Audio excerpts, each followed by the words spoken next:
Bonjour tout le monde, j'espère que vous allez bien. On est à une semaine tout pile de confinement. J'espère que vous tenez bon. Aujourd'hui, je vais parler de ce que je fais aussi en dehors de la cuisine. Alors, toc, je partage comme d'habitude sur les différents groupes. Hop.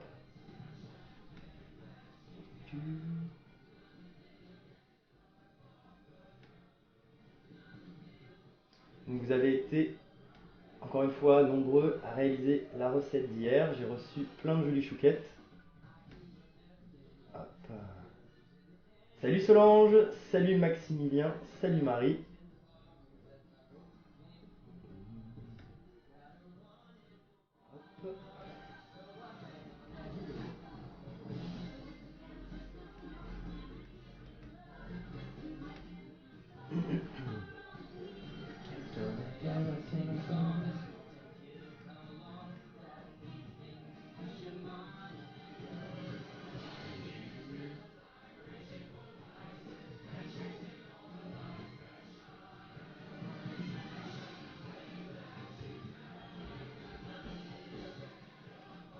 Hop. Hop.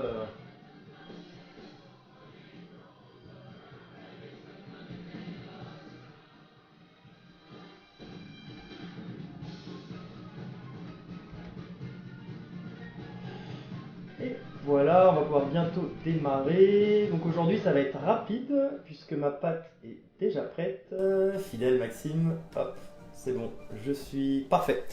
Salut Instagram, salut Facebook, salut à tous. Donc pour ceux qui nous rejoignent pour la première fois, aujourd'hui c'est le sixième live. Demain, ce sera la fin de la première semaine complète avec un septième live qui sera consacré à la réalisation d'un croque-monsieur géant avec le pain de mie qu'on va réaliser aujourd'hui.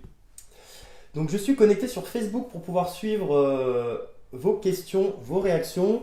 Instagram, l'écran est un peu loin, je ne peux pas voir ce que vous mettez. En tout cas, je vous salue. Si vous voulez avoir peut-être un meilleur son et une possibilité d'interagir avec moi supérieure, je vous invite à me rejoindre sur Facebook, Guillaume Nimeskern, même orthographe que sur Instagram. Parfait, on est déjà une petite centaine. Dis donc, top, ça me fait super plaisir.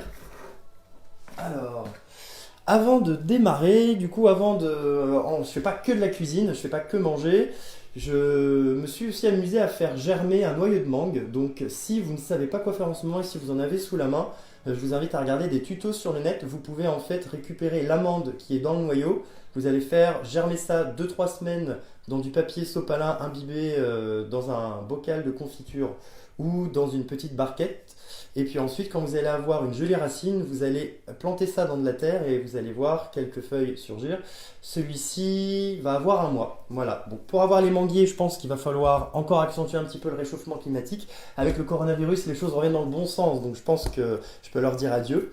Mais en tout cas, ça fait toujours plaisir d'avoir ses propres petites plantes et ses propres végétaux. Je me suis aussi amusé il y a un an à faire pousser des citronniers qui se portent plutôt bien. Et j'en ai offert à mes amis. Ça fait une petite idée de cadeau sympathique. Et là, j'ai mes semis de basilic.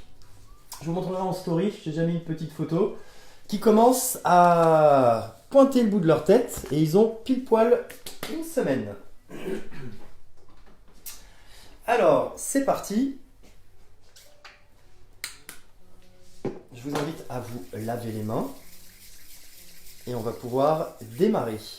Donc aujourd'hui pour le pain de mie, donc on s'est déjà pas mal intéressé aux pâtes levées. On continue donc cette semaine avec ce petit marathon sur tout ce qui est pousses et pâtes à base de levure. Donc on a réalisé jeudi dernier pour le premier live le boulage d'une pâte à brioche. On a réalisé également le façonnage de baguettes de pain. Et aujourd'hui on va s'atteler au pain d'épices. Donc j'ai réalisé ma pâte il y a tout pile 1h30. Elle a bien levé.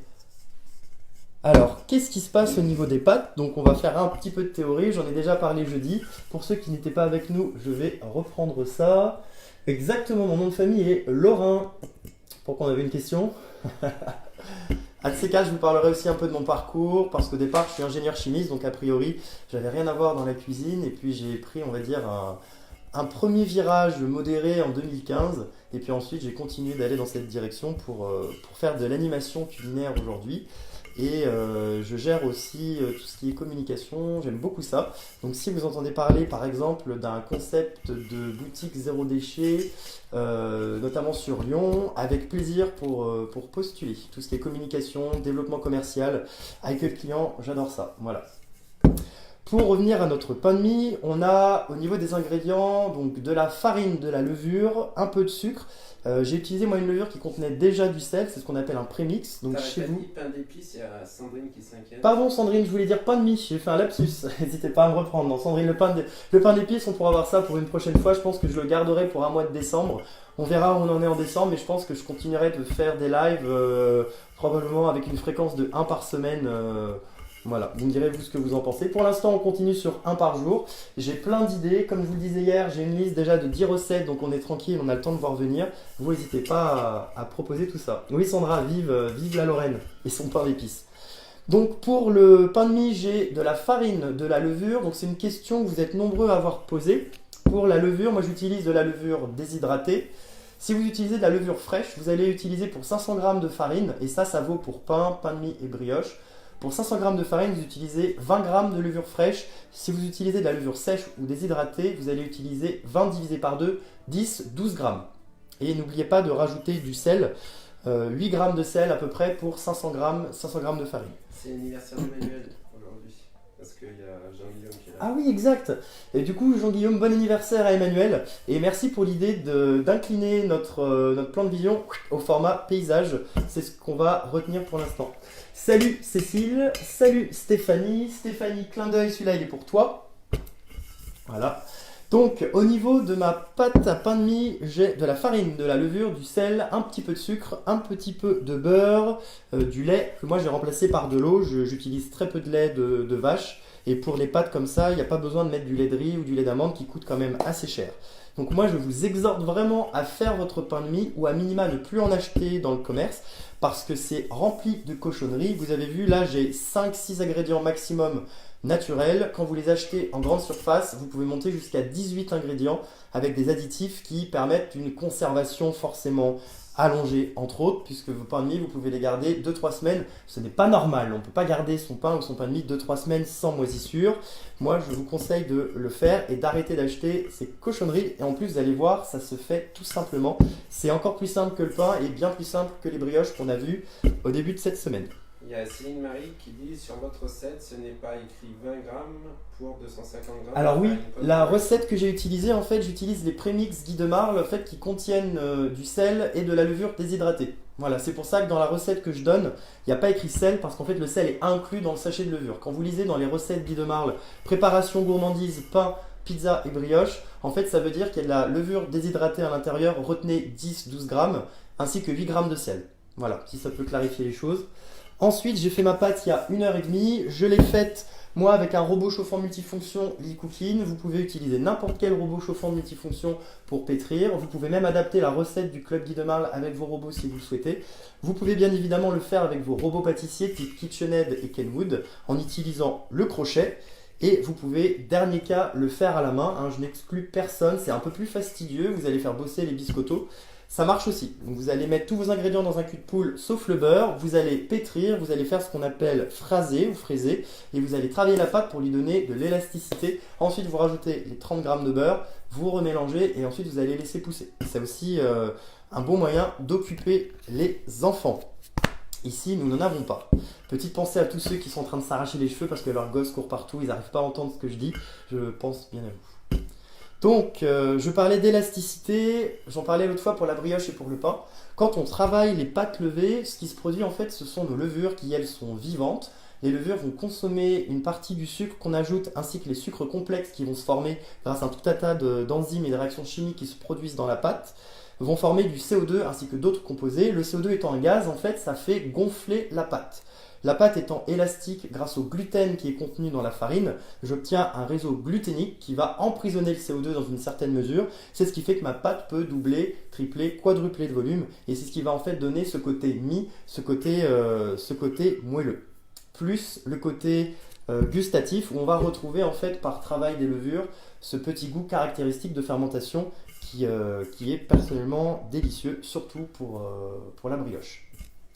Donc j'avais parlé de la différence entre levure fraîche, levure déshydratée et bicarbonate de soude, levure chimique. On est sur deux choses différentes. La levure fraîche permet en fait par un organisme vivant qui va transformer le sucre en CO2 et en d'autres composés chimiques. Le bicarbonate de soude, petite parenthèse, levure chimique, ça va en fait se désagréger par action de la chaleur ou par action d'un acide dans votre appareil et se désagréger en eau et en CO2. Donc dans les deux cas on a du CO2, mais on n'obtient pas du tout les mêmes choses. Donc ne mettez jamais de bicarbonate de soude pour faire du travail de pâte levée, ça ne marchera pas. Là on a besoin d'organismes vivants qui vont être actifs. Le gluten donc, qui est travaillé et travaillé et travaillé permet d'obtenir un réseau gluténique qui va donner l'élasticité. Dans toutes les pâtes levées, on veut que ça se produise. Par contre, dans le cadre de pâte à tarte, surtout, on ne veut pas que le gluten s'exprime. C'est pour ça qu'on va les travailler le moins possible. C'est pour ça que vous entendez les gens dire, dès que vous allez ajouter votre eau ou votre œuf, entre parenthèses, tout ce qui est liquide, on travaille la pâte le moins possible, surtout pour une pâte sablée, pour garder un côté friable, un côté croustillant, un côté agréable. Là où si vous travaillez trop votre pâte, vous allez obtenir quelque chose de dur, de cassant et de pas agréable du tout en bouche. Voilà. Pouvez-vous faire une vidéo sur la brioche Bucci? Alors, je pense pas refaire une vidéo sur la brioche Bucci, sauf si jamais le confinement durait 4 mois, puisque ça ressemble fortement à la vidéo de jeudi sur le boulage de la brioche. Par contre, moi, ce que je peux, vous pouvez me contacter en message privé, je peux vous envoyer une recette de brioche Bucci, et en fait, le façonnage sera exactement identique, parce qu'en fait, une brioche Bucci, on remplace le beurre par du mascarpone ou par de la crème. Donc, c'est juste un changement d'ingrédients, ça ne change rien. Au niveau de la recette et de la façon de la fabriquer. Salut Jean-Guillaume, salut Sandra. Il y a une question aussi, je suis novice, mais la levure fraîche, je la délaie dans l'eau, de Céline Marie. Oui, la levure fraîche, vous pouvez la délayer dans l'eau, dans de l'eau tiède. Même chose pour la levure déshydratée. La levure déshydratée, c'est fondamental de la réhydrater dans de l'eau tiède pour réveiller les levures qui sont endormies. Surtout, eau tiède, c'est vraiment tiède à la température du doigt, parce que les levures vont mourir à 50 degrés. Si vous les mettez dans un petit bain d'eau bouillante, vous allez les dégommer et ensuite vos préparations ne monteront pas puisque les levures seront mortes. On sera encore confiné en décembre, Sandra. J'espère que non, mais en tout cas, personnellement, ça me fait vraiment plaisir d'avoir ce petit rendez-vous quotidien. Ça permet de structurer ma journée, celle de Maxime. D'ailleurs, un coucou Maxime qui est sur le canapé. Maxime qui lit vos commentaires. Salut Laura. Oui, exactement. Bien vu Laura. C'était juste un petit clin d'œil par rapport à l'actualité. Comment était ta quiche d'ailleurs, Laura? Je l'arrête dans 30 secondes. Donc oui, il y a un décalage de 30 secondes entre ce que vous voyez et le live qui se produit. C'est pour ça que... Ouais, Maximilien aussi l'a repéré. Parfait. Bon, on va se mettre en action. On a bien papoté. Je vous ai parlé... S'il me reste à vous parler du taux de cendre, on en avait déjà discuté. Vous savez, les farines, on parle de T45, T55, 65, etc. En fait, ça s'appelle le taux de cendre et ça correspond au degré de pureté ou d'impureté de votre farine. Pour une farine T45, en fait, on a pris 100 g de cette farine, on l'a carbonisée à 900 degrés et en fait, tous les composés organiques se sont désagrégés, ont été brûlés et en fait, il reste que la partie minérale, il reste que des minéraux. C'est ces minéraux-là en fait qu'on pèse et sur 100 g de farine T45, il va rester 0,45 g de minéraux, d'où l'appellation T45. Même chose pour 55, 65, etc. Ça veut dire en fait que plus le chiffre après la lettre T est élevé, plus en fait votre farine est impure, ou plus le chiffre est bas, plus votre farine est blanche. Une farine blanche en fait va contenir plus de gluten facilement disponible et on va avoir des pâtes qui vont être plus élastiques et qui vont nous intéresser pour le travail de tout ce qui est pizza, brioche, je pense après à tout ce qui sera tourticeau, tout ce qui nécessite de la levure fraîche qui va gonfler. Les tourticeaux, ça c'est vendéen. Petit coucou à mes parents qui doivent nous regarder aussi. Hop. Ça roule, Gwenel, j'ai bien reçu le message privé, j'enverrai la recette Bucci. Si jamais il y a d'autres curieux parmi vous, vous pouvez aller sur le site Guy de Marle, le club Guy de Marle, et vous tapez dans la partie recherche brioche Bucci, B-U-T-C-H-Y de mémoire. Voilà pour le taux de cendre, donc très important, prenez des farines à T45, T55 maximum, où vous avez des farines blanches qui sont plutôt pures. Pour les autres, vous allez retrouver une partie du son, puisque les minéraux qui restent de nos farines proviennent de ça. J'utilise, comme d'habitude, mon meilleur ami cette semaine, le racloir. Hop, je viens récupérer ma pâte à pain de mie. Super texture, parfait. Tout le monde voit bien, je suis bien dans le champ. Qu'est-ce qu'il y a, Maxime? Ton père il a dit c'est du papier, c'est du PD d'occasion. Alors, non, il n'est pas à vendre celui-là, on le garde précieusement parce que si on est encore confiné en décembre, on va en avoir grandement besoin. Du PD, il a dit pas du PQ. Hop. Donc là, je prends mon bâton, avec la paume de ma main, je viens dégazer. Je sais pas si vous entendez le bruit des bulles qui chassent. Le micro est juste là, donc peut-être que oui. C'est très satisfaisant à faire, j'aime beaucoup ça. Je viens prendre ma partie supérieure, je viens la rabattre sur le premier tiers. Hop, je viens, comme pour le travail de la baguette l'autre fois. Ensuite, je viens tourner ça ici. Je fais la même chose avec la partie supérieure. Hop. Et ensuite, même chose que pour la baguette, je viens prendre la partie supérieure, donc c'est la troisième fois que je rabats, et je viens sceller comme ceci, en faisant ma clé. Hop. La clé, en fait, c'est la jointure de tout ce que je viens de faire. La clé, vous avez vu, là, on la voit, elle est sur le dessus. Je vais, moi, la mettre sur le dessous, et je vais venir, en fait, utiliser un moule-bûche que j'avais stocké, que je ne pensais pas utiliser aussitôt, et je vais venir mettre, en fait, mon pain de mie dedans, pour le laisser pousser. Hop, il rentre pile poil dedans. Chez vous, vous pouvez utiliser un moule à cake, bien sûr, n'importe quel moule qui va en fait pouvoir contenir votre pain de mie. Et quand j'ai fait ma pâte tout à l'heure, je l'ai laissé pousser, donc première pousse qu'on appelle la pointe, je l'ai laissé pousser pendant 1h30. Ensuite, je viens de le façonner avec vous. Maintenant, je vais mettre un petit drap dessus et je vais à nouveau le laisser pousser pendant une autre heure et demie. Quand cette autre heure et demie sera passée, je badigeonnerai d'un peu d'œuf ou d'un petit peu de lait selon ce que j'ai sous la main. Je le mettrai en cuisson 10 minutes à 210 degrés et ensuite 30 minutes à 180 degrés. Je le sortirai du four, je vais le démouler sur une grille, sur une volette qui va me permettre en fait de laisser mon pain de mie s'évaporer, enfin refroidir sans ramollir. Et ensuite, demain, nous nous retrouverons pour faire les tranches de pain de mie et réaliser un maxi croque-monsieur. Voilà. Donc pour aujourd'hui, c'est aussi simple que ça. Donc moi, j'ai fait un façonnage type baguette. On pourrait bien évidemment diviser la pâte en 4 comme le préconise Catherine Maurice, ma collègue dont je me suis inspiré pour cette recette. Faire 4 boules, faire un boulage de brioche, venir mettre les 4 boules ensuite dans mon moule à cake ou mon moule bûche. Ça reviendrait au même. Alors, Tristan, courage avec 2 enfants. Parfait. Est-ce que vous avez des questions? Sinon, regardez ce qui reste d'hier, les rescapés, elles passeront pas la journée d'aujourd'hui, les petites langues de chat d'hier. Hop, je les avais mis sous vide pour garder le croustillant. Et je vous donne rendez-vous demain à 15h pour réaliser un croque-monsieur taille géante. Ah, salut Morgane, salut Carole, salut Frédéric. Donc pour tous ceux qui viennent de nous rejoindre, vous pouvez retrouver la vidéo en replay. C'était sur le façonnage d'un pain de mie. Pour tout ce qui est façonnage de brioche, je vous invite à regarder le live numéro 1 de jeudi dernier pour le boulage. Vous avez les baguettes de pain, vous avez les gnocchis, vous avez également eu la pâte à choux. Et pour ce qui est du reste de la semaine, jeudi, on réalisera des brookies dans le moule donuts. Super. Un brookie, c'est un mélange de brownie et de cookies. Vendredi, on fera un gâteau roulé saveur délice coco. Un gâteau roulé important puisqu'on verra la technique de la génoise. Pour ceux qui ne connaissent pas, qu'on réutilisera dans d'autres lives. Samedi, je vous propose des pâtes fraîches. Et dimanche, je vous propose un travail autour du caramel. Comment faire le caramel et qu'est-ce qu'on fait avec?